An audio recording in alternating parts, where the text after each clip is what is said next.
Décimo día. Supongo que aguardará usted, sufrido doctor Nagel, una respuesta a la pregunta pendiente. ¿Cuál sería la siguiente reacción de los golem frente al podrido Tartesio, que se desarrollaba fuera de su control y que frustraba todos sus planes? Esta es la respuesta, muy simple. Si bien habrá que aclararla, los golem dirigieron contra Tartesos el mito de Perseo. Con todo rigor se puede afirmar que el de Perseo, así como otras leyendas que tardíamente se han agrupado bajo la denominación general de mitos griegos, es en realidad un antiquísimo mito pelasgo. Con algunas de las historias griegas de Heracles han pasado lo mismo.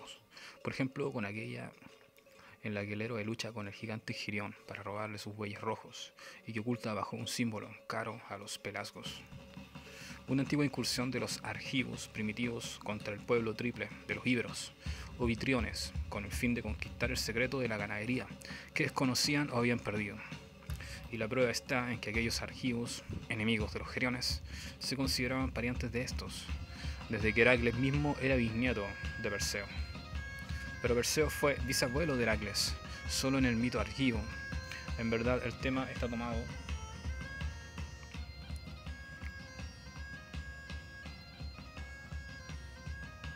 de un mito pelasgo, mucho más antiguo, de origen ibérico, Atlante, que se refiere a la aventura emprendida por un espíritu hiperbóreo, típico para alcanzar la inmortalidad y la sabiduría. En el tema primordial, el espíritu Perseo no era argivo, sino oriundo de los íberos atlantes, es decir, de un pueblo mucho más occidental. Por eso su proeza no la lleva a cabo por encargo de un mero rey mortal como Polidectes, sino de la diosa de la sabiduría, Freya, la esposa de Nautan. Todos los nombres y las funciones de los dioses fueron luego cambiados y trastocados por los pueblos del pacto cultural, quedando la historia de Perseo en la forma conocida. El tema es simple y cuando lo exponga usted comprobará que no puede proceder más que de la sabiduría hiperbórea, de los atlantes blancos, una representación hiperbórea del origen, como ya lo mencioné más atrás. Fue Thule el centro isotrópico de donde procedía el espíritu, de manera semejante para los primeros descendientes de los atlantes blancos. El origen fue Ponto, al que luego se le personificó como un dios del mar, y se identificó con la ola. Seguramente porque de origen provenían sus antepasados.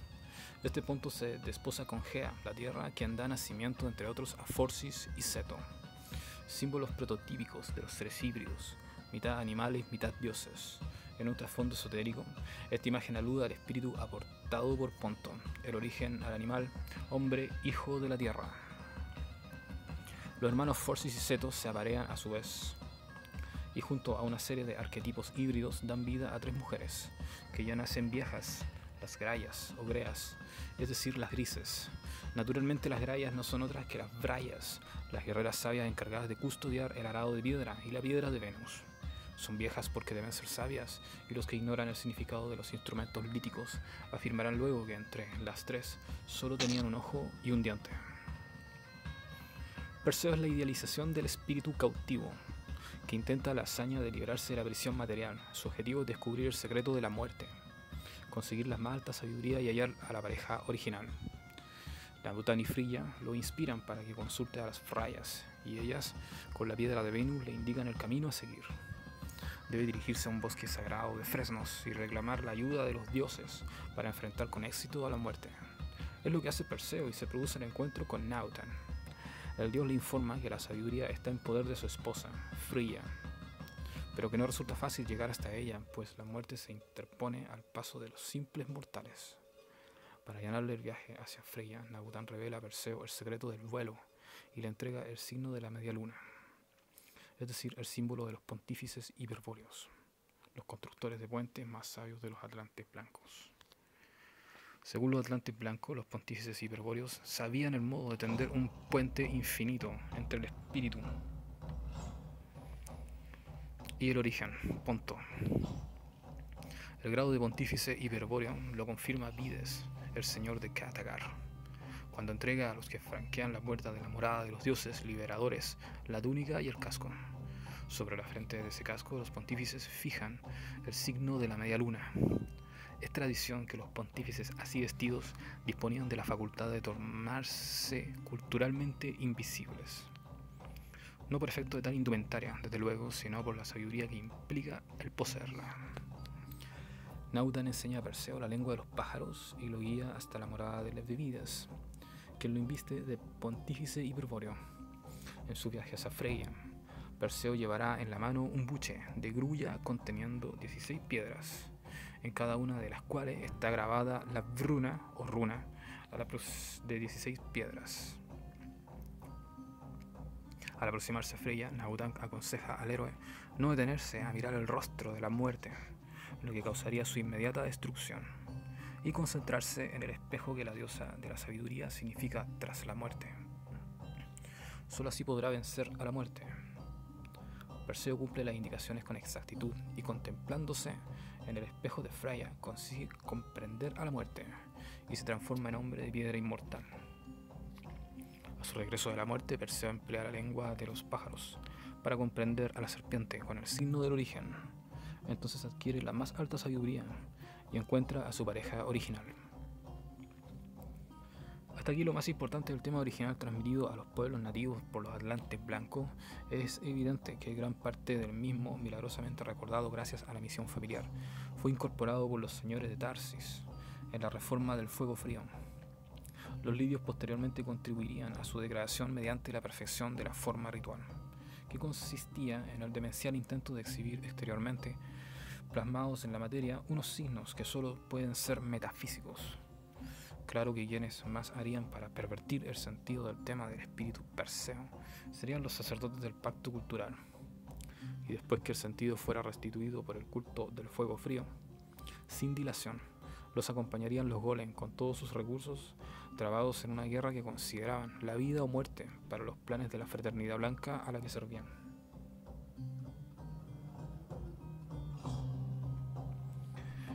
En tiempos de la caída cultural de los pelasgos, mucho antes de que los golem iniciasen su siniestro desplazamiento hacia Europa, el tema original se consteló como mito.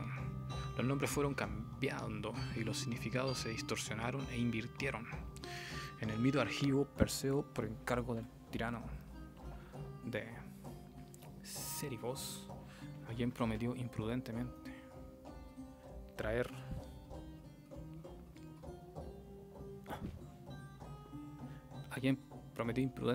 la cabeza de Medusa, se dirige a la Tartéside, pues el monstruo habita un bosque de la península ibérica. Semejante localización no es gratuita, puesto que Vides, el señor de Catagar, fue denominado por los sacerdotes de Aides o Hades, el señor de Dar, es decir, del Tártaro o infierno, con lo que Tarsis, Tartéside y Tartesos pasaron a designar lugares infernales. A esa ubicación contribuyeron también en gran medida los golem, cuando lograron observar la escultura de la diosa Pirena y la identificaron en todo el mundo antiguo como la gorgona Medusa. Al Perseo argivo lo ayudan Hermes y Atenea, en quienes aún es posible reconocer a Nautan y Freya. Nautan en efecto fue llamado Hermes, Mercurio, Godan.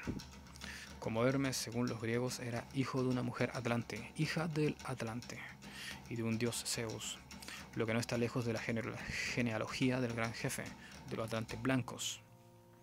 Fue inventor de un alfabeto de la lira y la siringa, las que canjeó a Febo, al sol, por el caduceo con el que éste pastoreaba a sus rebaños. Si se considera que el caduceo es una vara con dos serpientes enrolladas, el sol representa al dios creador y el rebaño a los animales hombres. Es fácil distinguir en la figura de Hermes a la del que ha comprendido, mediante un lenguaje al símbolo de la serpiente con el que Dios creador pastorea a sus siervos. Y Freya, por su parte, fue conocida como Atenea, Minerva, Afrodita, Freya. De ella los griegos decían que había nacido ya armada. Era pues diosa de la guerra, de la sabiduría y del amor.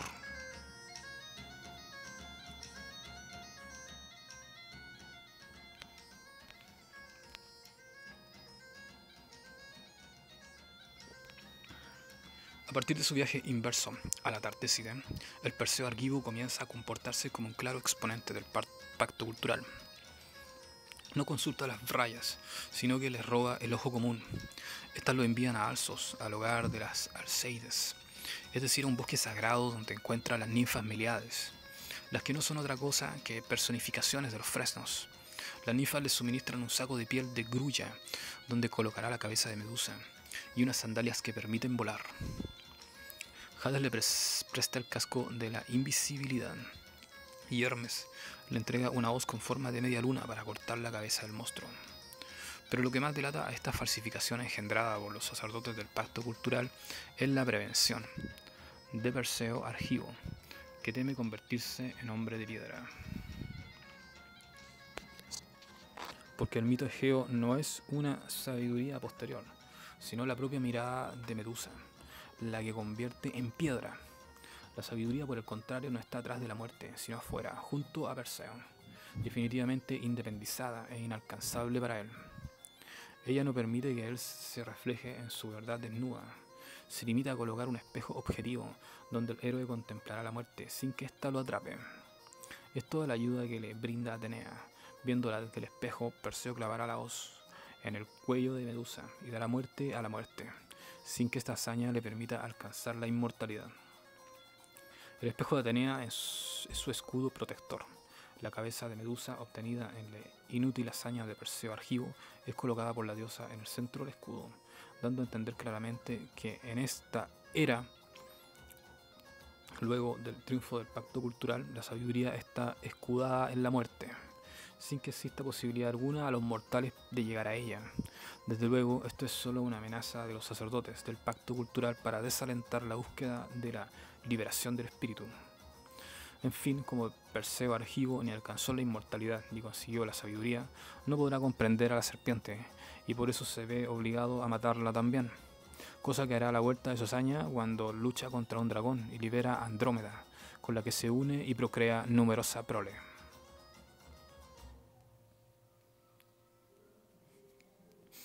Finalmente, corriendo el riesgo de ser ejecutados sin piedad por los tartesios, los golems lograron infiltrarse en el bosque sagrado y espiar el ritual del fuego frío. Desde aquel infausto día, los golems supieron que habían hallado un rostro y un hogar para Medusa.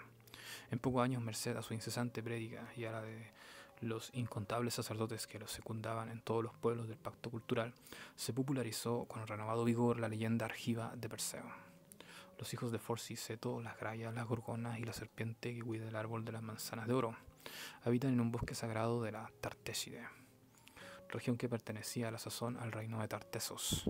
Lógicamente no se verá con claridad la ventaja estratégica que podía significar para los golems el reflotar y adaptar un mito, si partimos del principio erróneo de que entonces nadie creía en él, o de que todo el mundo, aunque le concediese veracidad legendaria, sabía que ello ya había ocurrido. Pensar eso demostraría no conocer la ideología de los golems. Junto con su revolucionaria concepción de la unidad del dios en el sacrificio ritual, los golems sustentaban el asombroso concepto de que los mitos tenían carácter profético.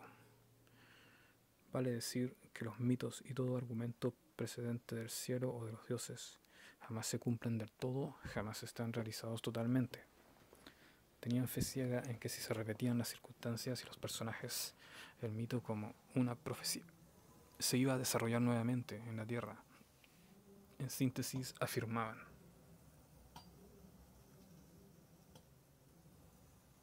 lo que fue, eso será; lo que se hizo, eso mismo se hará; nada nuevo hay bajo el sol. De manera que a juicio de los golems, si se profetizaba el mito de Perseo Argivo, este se iba a cumplir infaliblemente. Entonces la sentencia de exterminio que pesaba sobre la casa de Tarsis quedaría también cumplida.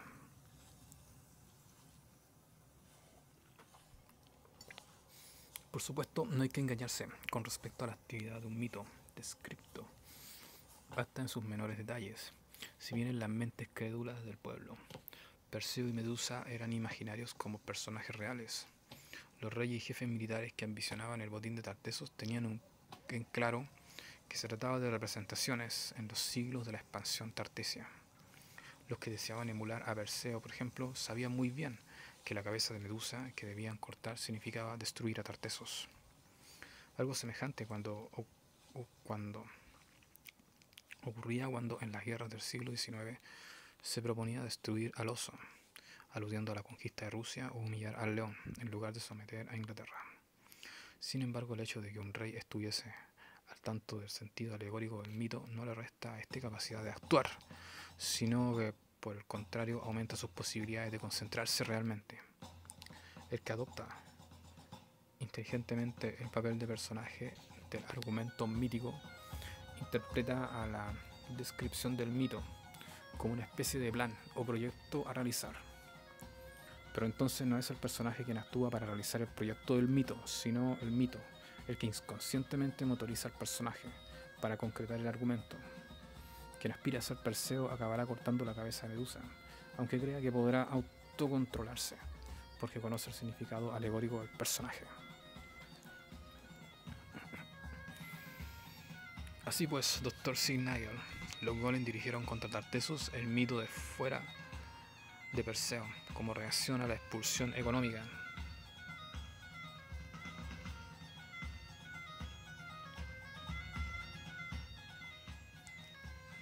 Así pues, Dr. Sir Nigel, los Golem dirigieron contra Tartessos el mito de Perseo, como reacción a la expansión económica y militar que se desarrollaba fuera de su control y frustraba todos sus planes.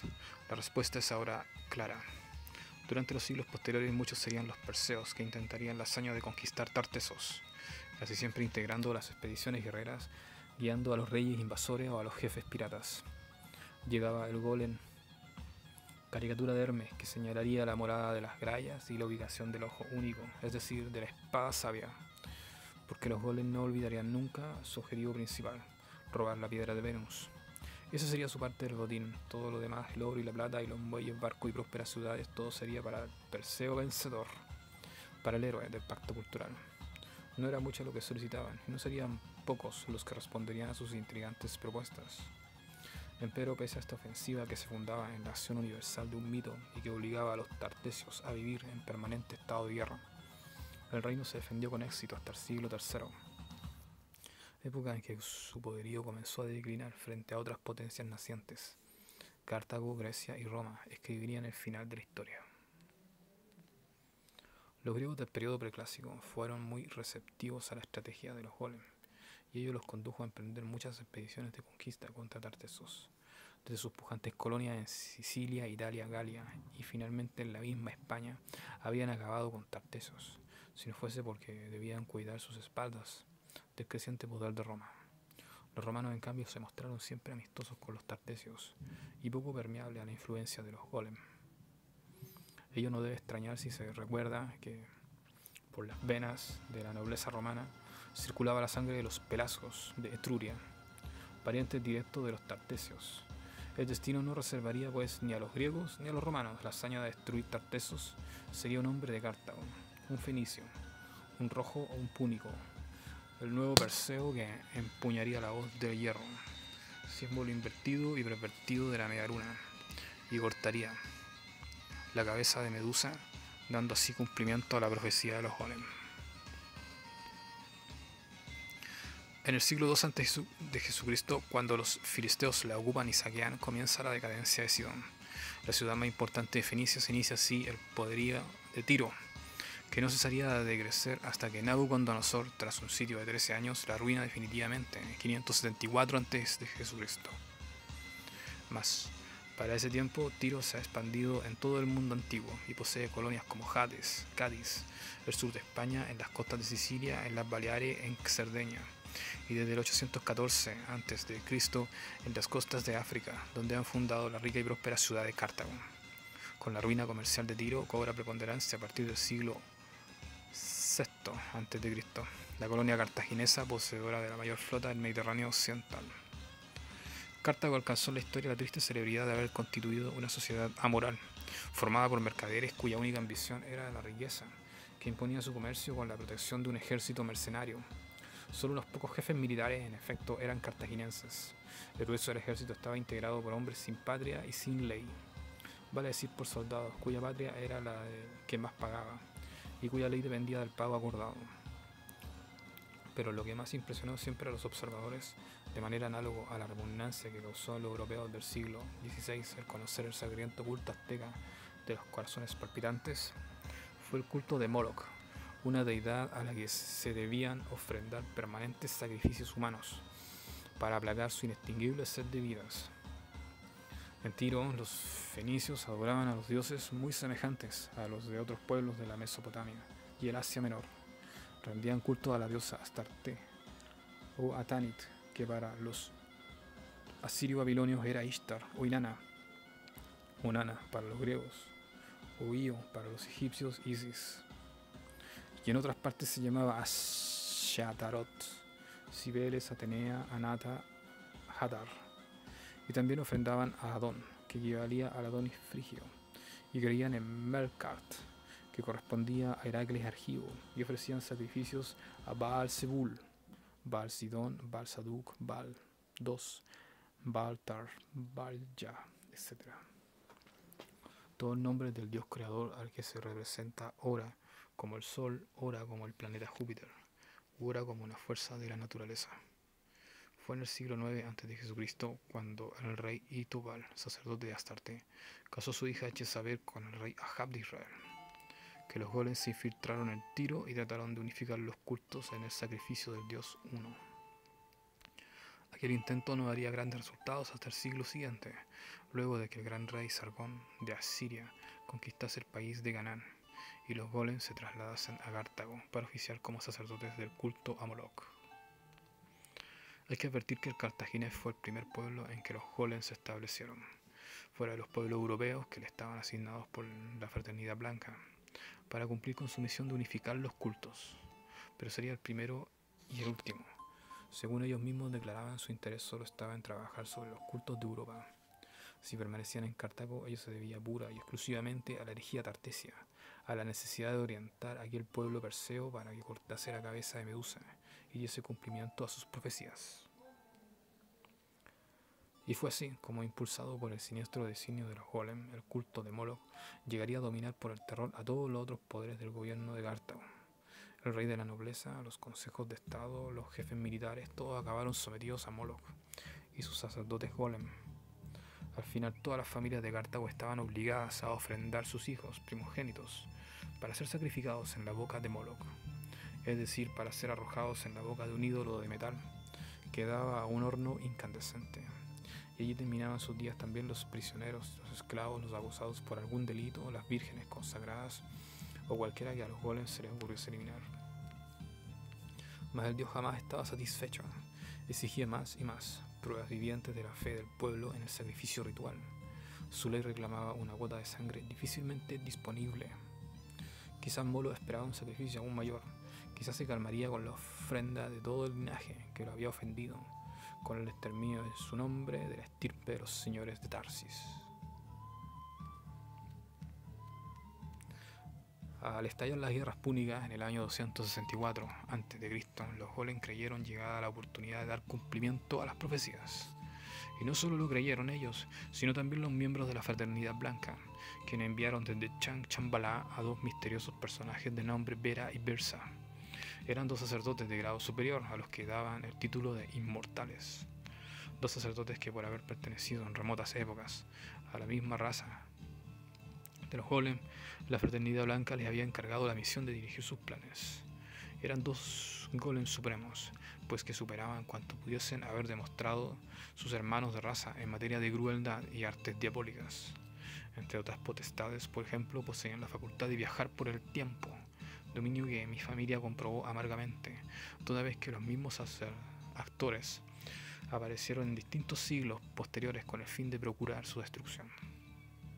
En aquella ocasión, Bera y Birsa se pusieron al frente de los golem de Cartago para dirigir personalmente el ataque a Tartessos, pues aparte de la raza, los unía a todos un mismo odio contra la casa de Tarsis.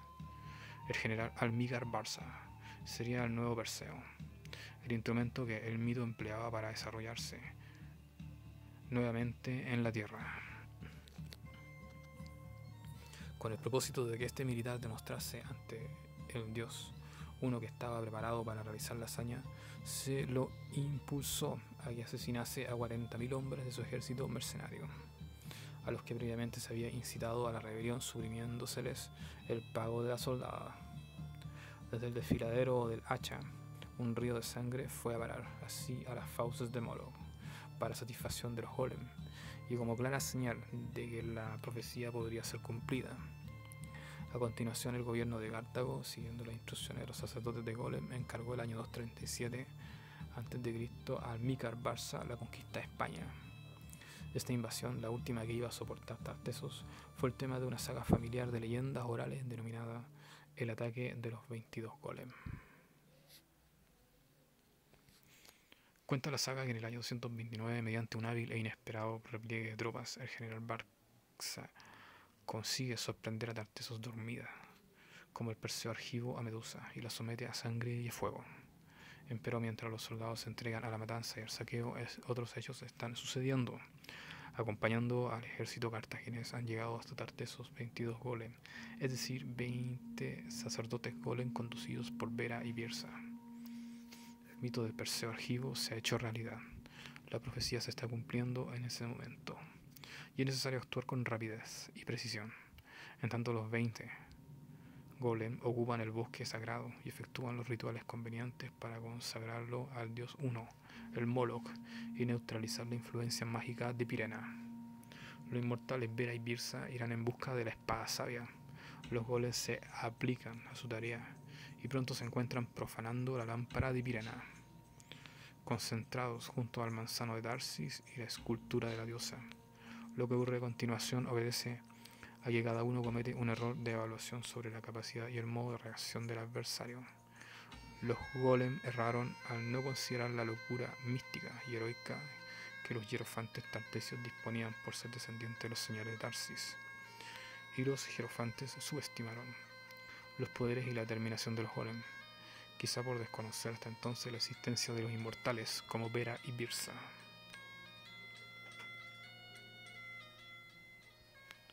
El error de los golem fue suponer que los hierofantes, desprevenidos tanto como los centinelas de Tartessos, aceptarían con resignación la pérdida del santuario del bosque sagrado, o que a lo sumo ofrecerían resistencia armada, caso en el que actuaría en su defensa una tropa que los escoltaba. La realidad muy distinta era que los hierofantes habían considerado muchos años antes la posibilidad de que el bosque sagrado cayese en poder del enemigo, y tenían tomada ya una decisión al respecto. Jamás permitirían que ello ocurriese. La caída del bosque sagrado implicaría necesariamente su destrucción. Por eso, cuando el fuego que avanzaba perimetralmente rodeó y abrazó el centro del bosque, los 20 golem y la guardia no pudieron hacer nada para evitar la horrible muerte. Los esqueletos carbonizados mostraron después que todos se habían refugiado bajo el manzano de Tarsis, y que finalmente ardieron y se consumieron como este.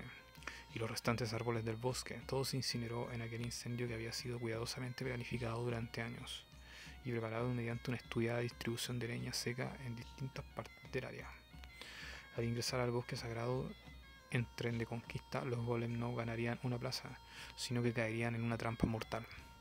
Por supuesto, ellos jamás hubiesen supuesto que los hierofantes tartesios sacrificarían su bosque sagrado antes de verlo ocupado por el enemigo, y esta reacción sería tomada como una lección por los golems, que en lo sucesivo continuarían luchando contra los descendientes del pacto de sangre.